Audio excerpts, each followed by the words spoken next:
¿Qué tal? ¿Cómo les va? Bienvenidos al programa Concertante Encuentros, Il tenore di Toscanini, Aureliano Pertile, uno de los más grandes tenores que existieron en el siglo XX. Como comentamos en nuestro programa anterior dedicado a los tenores, se estila este AC y DC, decía yo antes de Caruso y después de Caruso, pero también, por supuesto, estábamos hablando antes de caballería rusticana y después de caballería rusticana. Cómo este tipo de óperas veristas y que hoy son casi incantables la mayoría de ellas, pues van a detonar un tipo de cantante que no había existido jamás y que pertenecieron a una época determinada, sobre todo a todo lo que va a ser esa generación a partir del éxito de Caruso a lo largo de 40, 50 años. Es una escuela de oro del canto, claramente. Eran voces como Beniamino Gili, que va a ser el heredero de Caruso, Giovanni Martinelli, que es otro de estos cantantes fuera de serie. Nos llama la atención que en Montagnana él nace en octubre, en 1885, y tan solo unos días después, en noviembre, está naciendo en el mismo lugar Aureliano Pertile. ¿Cómo es posible que dos cantantes de ese tamaño hayan aparecido en el mismo momento casi casi y en el mismo lugar? Bueno, es algo para que ya cada quien lleve sus propios récords, pero también había otro tipo de cantantes en este sentido, como por ejemplo Francesco Merli, Giovanni Senatello. Senatello es tan solo 3 años más joven que Caruso, y estuvo moviéndose entre el repertorio de barítono y de tenor, porque era una voz de gran tamaño. Y quizá el más joven de todos ellos fue Miguel Fleta, que nació en 1897, fallece muy joven, en 1938, y es, recordemos, el tenor que estrena el Turandot de Giacomo Puccini. Puccini en ese entonces ya era un gran admirador de Beniamino Gili. Al principio no lo quería, decía que era un tenor gordito, literal. Gili lo sabía y estaba muy ofendido con ese compositor italiano que se metía con su físico, pero una vez que Puccini lo escucha en vivo queda cautivado por el gran talento de Beniamino Gili, y entonces lo invita a hacer la Turandot. Naturalmente, Gili, que tenía un potencial tremendo, no estaba nada convencido de que fuera la voz para el Calaf. Eh, Podía haberlo hecho, hay registros de su Nessun Dorma y de cosas así muy interesantes, pero bueno, se daba cuenta de que ya era un tipo de tenor muchísimo más fuerte, y estamos hablando de otro de los grandes técnicos de la historia. Al final fallece Puccini, y entonces en los arreglos pues Gili puede zafarse de ese compromiso, y es que viene esta portentosa voz también de Miguel Fleta. Cada uno de los tenores que mencioné aquí son voces fuera de serie, con un tamaño, con un control de ese drama tan característico de la Italia de la primera mitad del siglo XX, que podríamos dedicar un programa exclusivamente a cualquiera de ellos, pero en este caso toca a Aureliano Pertile. Aureliano Pertile, como les comento, llamado Il tenore di Toscanini, le debe ese mote, por supuesto, a que el director, el célebre director de orquesta, Arturo Toscanini, pues lo consideraba su gran tenor, su gran cantante favorito. Por ejemplo, cuando se prepara el estreno de la ópera Nerone de Arrigo Boito, que anteriormente había compuesto Mefistófele, que primero fue un fracaso porque la obra duraba alrededor de 5 horas, y bueno, ya lo convencen de que haga los cortes debidos, y ya quedó una versión de alrededor de 2 horas, una ópera maravillosa. Boito, que también es el libretista, como ya hemos comentado, de las últimas óperas de Verdi, de Falstaff y de Otelo, y que también lo ayudó a la revisión del Simón Boccanegra, y a su vez con el anagrama Tobia Gorrio llegó a trabajar también con Ponchielli y con muchísimos compositores más. Era uno de estos scapiliati, de estos descabellados, de estos intelectuales fuera de serie, en otra de esas épocas maravillosas, fulgurantes que llegó a tener Italia, una especie de último renacimiento, podríamos decir, en cuanto a la reunión de grandes talentos. Pues bien, Boito fallece sin terminar el Nerone, se encarga la orquestación a otros compositores y se decide que Toscanini va a montarla en todo su esplendor, en todas sus posibilidades, este nuevo proyecto, e invitan a Aureliano Pertile a que interprete al Nerone. Aureliano Pertile, por darles una idea del tipo de artista, de inmediato se dedicó, donde estaba de gira, a conseguir todo tipo de historia romana, cualquier relación que pudiera tener con Nerone. O sea, hacía realmente un trabajo de investigación y de profundización sobre el personaje. Aureliano Pertile entonces se convierte en un artista sumamente dedicado y disciplinado en la exploración de sus personajes. Decía el gran director Gianandrea Gavazzeni que otra cosa que era muy interesante cuando ya lo veía uno en escena en determinados personajes es que no solía hacerlos iguales. Suele suceder con muchísimos grandes cantantes que ya encontraron ese acceso a un personaje determinado y entonces cada que van a interpretar, por ejemplo, Cavaradossi, o Calaf, o Nerone, o el personaje del que se trate, pues vuelven a hacer una caracterización semejante a la que ha sido su marca. Por supuesto, estamos hablando de algo sumamente complejo, ya bastantes problemas y dificultades hay para abordar un rol operístico y en especial lo que era el repertorio lírico spinto, como en este caso de Aureliano Pertile, como para todavía darse el lujo de estarlo abordando desde diversos ángulos. Sin embargo, ese era el sello de Aureliano Pertile.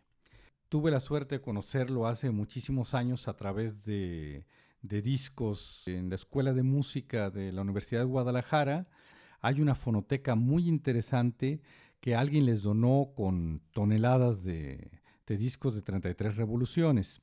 Naturalmente se han modernizado y ya tienen discos compactos, etcétera, pero en realidad lo interesantísimo es ese acervo cultural que está en esa fonoteca de discos de larga duración.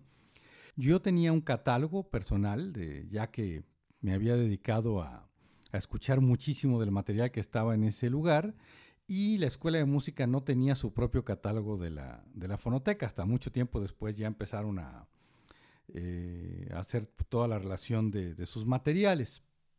Esto se debió a que por aquel entonces yo conocí a quien fuera después mi maestro, Alfonso Orozco, que ya he mencionado, y Alfonso pues también era un fanático literalmente de las grabaciones y sobre todo de ese tipo de grabaciones.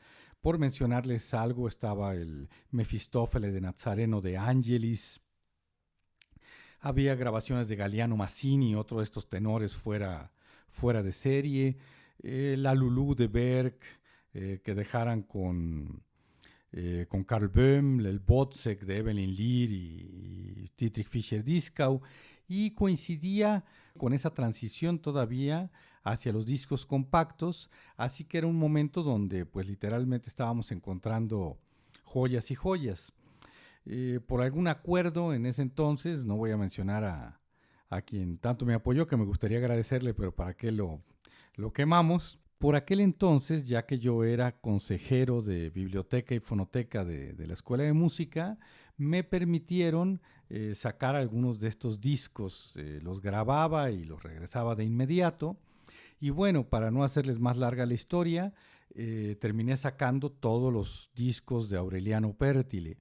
Y tengo muy claro los momentos cuando empecé a escuchar estos discos ya en casa de mis padres, mientras grababa mis cassettes de este material, y aria tras aria era impresionante. O sea, literalmente acaparaba toda mi emoción, no podía comprender que alguien pudiera tener esa fuerza expresiva. Y al mismo tiempo había algunas situaciones un tanto extrañas, como ya platicaremos ahorita de la playlist, cuando, por ejemplo, en el Vesti la Giubba de la ópera Los Payasos, al final, ya después de todo este drama gigantesco del aria, sigue el postludio orquestal, y ya cuando se va a acabar el postludio orquestal, de repente vuelve a surgir ese gran llanto de Aureliano Pértile, que de plano pues me sorprendía y con todo respeto no sabía si llorar o reír, porque llegaba a ser algo que ya rayaba en una exageración absoluta. Y sobre esto les quería hablar. Ahora que preparaba el programa sobre Aureliano Pértile, me acerqué a la enciclopedia de la ópera del Grove y leyendo sobre él no coincidí del todo con lo que se comentaba brevemente de este tenor. Lo acusaban de ser una voz chica, lo cual es totalmente ridículo aunque lo diga el Grove, y por otra parte de caer en muchísimos defectos pues como intérprete, aunque con todo, bueno, lo reconocían que había sido un gran cantante. Lo que sucede es que las referencias del Grove son Rodolfo Celletti, con su célebre libro, y él que fue alguien que habló y escribió muchísimo sobre ópera y sobre los grandes cantantes, pero que solía pasarse de la raya sin duda. Entonces me acerqué al libro La gran tradición de Steen, que era el referente pues para el Grove sobre ópera, y para mi sorpresa pues sí, hay una crítica muy muy severa de parte de este especialista, que yo creo que está vinculada a lo que es ese fenómeno histórico. Por supuesto, como ya lo hemos dicho en otras ocasiones, cada artista tiene sus propios talentos, sus propias cualidades y los defectos de su época. Pero estábamos en una época donde pues se hizo tal tributo a la gran voz, a este acceso dramático, exacerbado, verista, postnaturalista, podríamos decir, en un sentido literario, que se fue perdiendo el respeto musical, el respeto a llevar una partitura exactamente leída como había sido escrita. Sin embargo, digo, aquí yo creo que ya a estas alturas, bueno, sí tenemos a estos cantantes como Nikolai Gedda, de quien ya hemos dicho que era un maestro en la lectura de las partituras y en ese aspecto musical, en el que lo pondríamos en el lado o en el equipo de los tenores puros o de los cantantes puros o puristas, si lo queremos.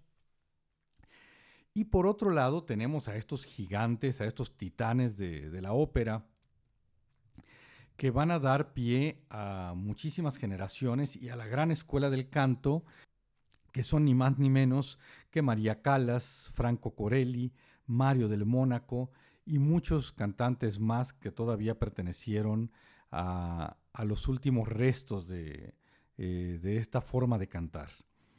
El mismo Franco Corelli se dice que después de este debut terrible, ya lo comentábamos un poco en el programa de los tenores, se regresa a estudiar los discos de los grandes cantantes, pero en especial los discos de Aureliano Pértile. Ahora, naturalmente quizá no estaban poniendo hincapié en que el compositor escribió mezzo forte y Pértile decidió hacer forte, o detalles de ese tipo ya de exquisitez, pero a cambio pues teníamos a un artista pleno que nos estaba dando un reflejo de su época, una interpretación más allá de las condiciones normales de cualquier cantante operístico. Claro, Pértile todavía es, para mi gusto, o en mi opinión, el decente de todo ese grupo de gigantes. Incluso el mismo Gili, si ustedes escuchan grabaciones como el Apri la tua finestra de Iris de Mascagni, pues tenemos a un cantante que hace diversas versiones, pero que raya muchas veces en lo no muy musical, en el más correcto sentido. Y lo mismo sucedió a partir de aquí con la gran mayoría de estos cantantes gigantes. Hacía yo la broma con Alfonso Orozco en algún momento, que tal parecía que su gran talento vocal era inversamente proporcional a sus limitantes musicales. Escuchar a un Miguel Fleta, quizá la voz más dotada del siglo XX, y sin embargo con estos filados exageradísimos, pues llegábamos a un punto donde se perdía ya el, el sentido musical por dar paso al gran lucimiento vocal. Es algo pues, un tanto complejo. Espero que nos sigan en este tipo de reflexión de por qué había estas grandes diferencias. Después se volvió a recuperar cada vez más el respeto por la música y entonces fuimos encontrando estos cantantes cada vez más enteros que cumplían como artistas vocales y musicales. Y teníamos casos, claro, como María Callas, que aparte nos iba a dar todo este lado dramático, todo este gran sentido de la actuación que la convertía pues en la artista más completa de la ópera del siglo XX.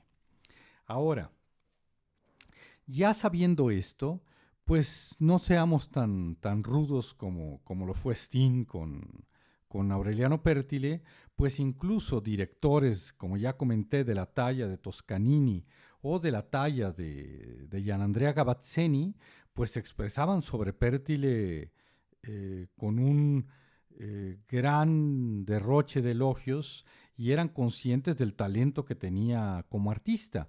Ya entraríamos en este mundo de ¿a quién le quiere usted creer?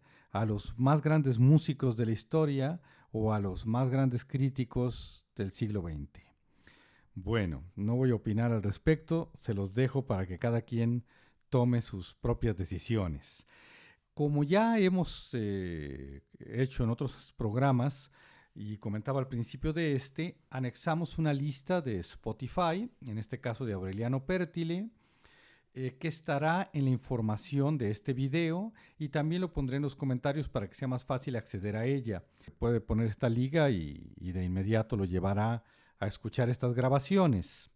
Solo necesitan tener una cuenta de Spotify, no tienen que ser premium y la pueden bajar a su celular o a la aplicación de computadora. También aprovecho para hacer la aclaración que estamos transmitiendo a través de nuestro canal de YouTube, en donde no se ve Lucas, mi perro del que les hablaba al principio, y también estamos transmitiendo por Instagram, donde sí nos acompaña Lucas en nuestra sesión vertical de este programa.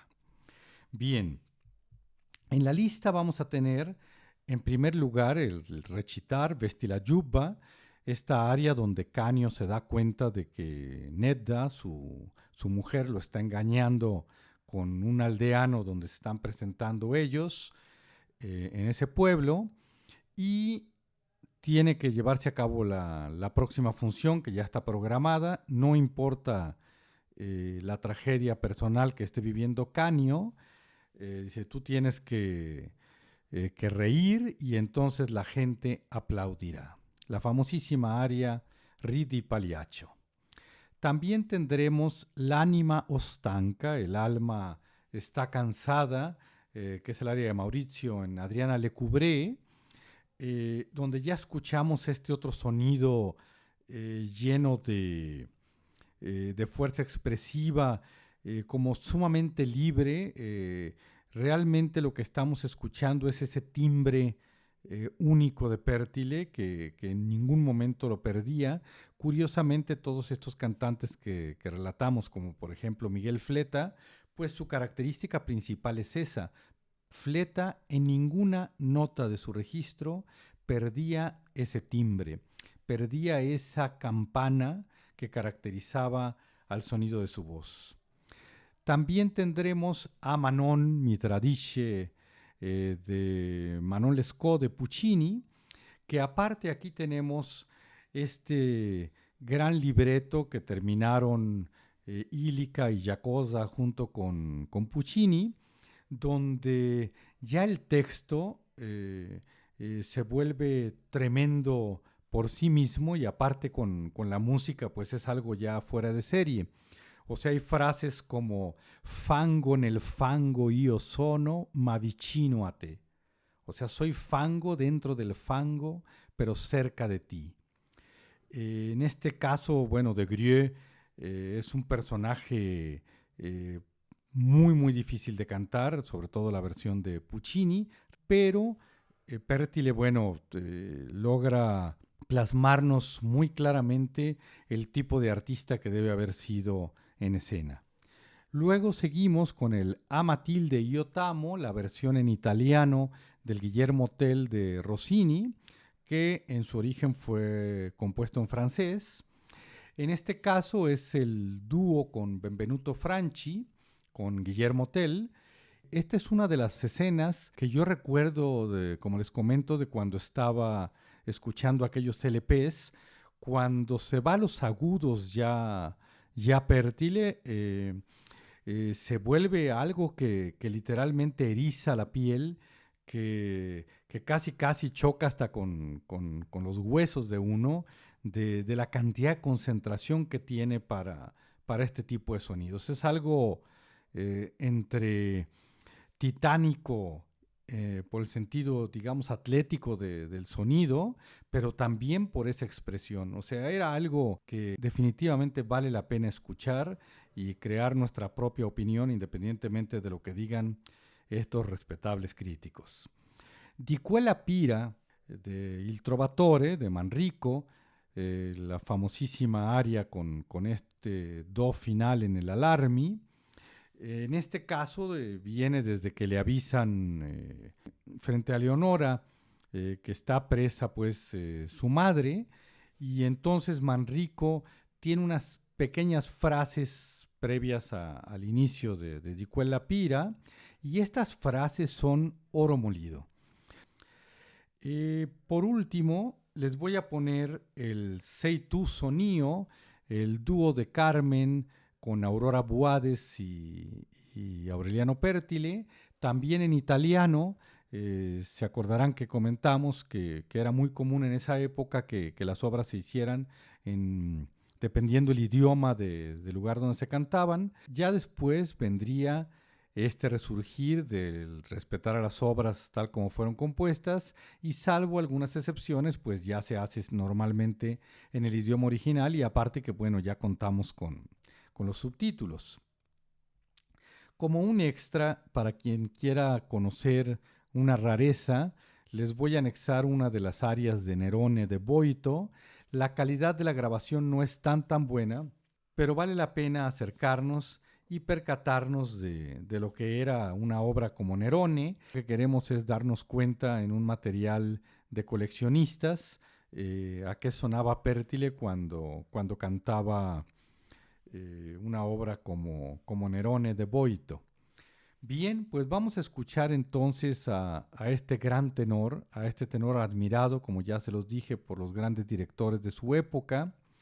Les recordamos que estamos transmitiendo el programa Concertante Encuentros, nuestras redes sociales, en Facebook, Las Encrucijadas del Tiempo, en Instagram, Concertante Producciones, nuestra página de internet www.concertante.com y mi cuenta personal de Twitter, Jorge Tadeo. Les agradezco mucho que nos hayan acompañado, los invito a que se suscriban y a que nos dejen sus comentarios. Es muy grato saber de ustedes y poder comentar más al respecto sobre estos cantantes. Volveremos con más voces, volveremos con más obras de teatro y ballets en nuestros próximos programas. Nos despedimos para Instagram, Lucas y Jorge Tadeo, y para ustedes que nos acompañan a través de YouTube, les deseamos lo mejor y hasta pronto.